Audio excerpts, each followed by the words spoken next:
তখন ঘড়িতে ৬টা মতো বাজে। বের হয়ে গেলাম, যাব কমলাপুর রেল স্টেশন। প্রিয় বাড়ি যাচ্ছে, তাই ওকে ছাড়ার জন্য ওর সঙ্গেই বের হলাম। মোড়ে যেয়ে সিএনজি পেয়ে গেলাম।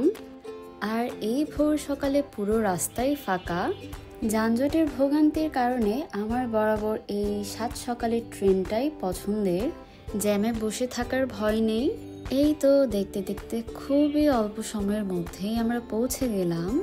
যানজট থাক বা না থাক, সিএনজি পাই বা না পাই, আমার একটা প্যানিক হতেই থাকে যতক্ষণ পর্যন্ত না ট্রেনে উঠবো। তবে হাতে যখন অনেকটা সময় পেয়েছি, চলে আসলাম কফি খাওয়ার জন্য। দেখা যায় আমাদের বরাবরই অনেকটা আগে চলে আসা হয়, তারপরে এই জায়গাটায় বসে একটা কফি ব্রেক, যেটা আমি খুবই আয়েশ করে শান্তির মতো বসে বসে খাই। পিও যদিও আগে কফি চা এগুলো তেমন একটা খেত না, খুব মন চাইলে হয়তোবা র কফি খেত। তবে আমার পাল্লায় পড়ে এখন চা কফির নেশায় পড়ে গিয়েছে। এই পর্ব চুকে আমরা ভিতরের দিকে চলে গেলাম, আর যেতেই দেখি ট্রেন লাইনে দিয়ে দিয়েছে, তাই আমরা সরাসরি ট্রেনের দিকেই চলে যাচ্ছিলাম। এই লাস্ট ২-৩ বার দেখলাম ট্রেনগুলো একদম অন টাইমে ছেড়ে যাচ্ছে। তবে এর মাঝে ব্যাপার যেটা হলো, ট্রেনের ভিতর বসে একেবারে হতাশ হয়ে গেলাম আমরা। যাই হোক, সেসব আর বলতে মন যাচ্ছে না। আমি পিওর সঙ্গে এয়ারপোর্ট পর্যন্ত যাব, তারপর ওইখান থেকে আমি আমার ইউনিভার্সিটিতে চলে যাব। আজকে একটা ক্লাস আছে। এই তো দেখতে দেখতে এয়ারপোর্টও চলে আসলাম। আমি নেমে গেলাম। এরপর ওকে বাই দিয়ে চলে যাচ্ছিলাম। তারপরে ভাবলাম ট্রেনটা যাক, তারপরে যাই। এখানে যে ট্রেন খুব বেশি ওয়েট করে তেমনও না, তার উপর ছিল শনিবার, ওইরকম কোনো রাশও ছিল না বলতে গেলে।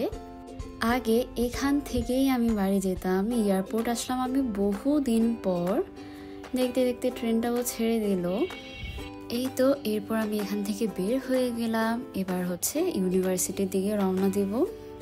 তখন ঘড়িতে বাজছিল 10 মিনিট কম 8টা, আর আমার ক্লাস 11টা থেকে।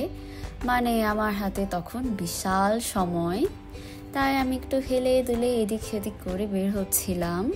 এবার ইউনির পথে আমি ইউনিভার্সিটিতে যাচ্ছিলামও বহুদিন পর, একটা বিশাল লম্বা ভ্যাকেশনের পর। আমার যে কি পরিমাণ ঘুম পাচ্ছিল। এই সকাল সকাল কোথাও যাওয়ার থাকলে আমার খামাখা এত প্যানিক হতে থাকে।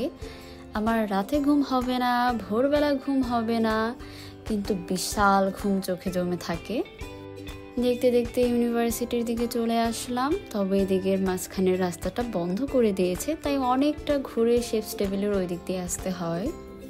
আকাশ দেখে যদিও মনে হচ্ছিল মেঘলা ওয়েদার, ভালোই চড়া রোদ উঠেছিল, তবে খুব একটা খারাপ লাগছে না।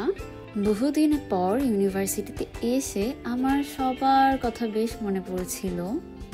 আর কৃষ্ণ মামার সঙ্গেও আমার 20 কোটি বছর পর দেখা। এই সিঁড়িতে পিটুনিয়া ফুলগুলো সরে এখন সবুজ গাছপালা চলে এসেছে।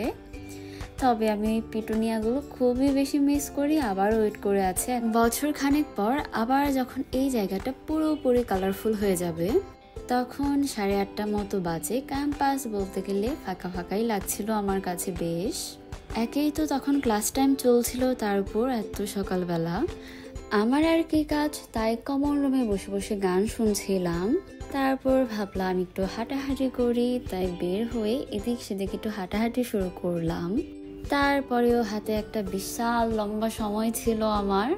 এদিক সেদিক দেখতে দেখতে আগের দিনগুলো রিকল হচ্ছিল বারবার। তারপর এই বিশাল মাঠটার দিকে তাকালাম, আর এই বিশাল সময় শেষ করার জন্য ঘাস গোনা শুরু করলাম। আসলে ঘাস গুনছিলাম না, ভীষণ বোর হচ্ছিলাম। তখন ঘড়িতে প্রায় 11টা মতো বাজছিল। এর মাঝে আমার বন্ধু চলে এসেছিল। তারপর হালকা কিছু খেতে বহুদিন পর ক্যান্টিনে।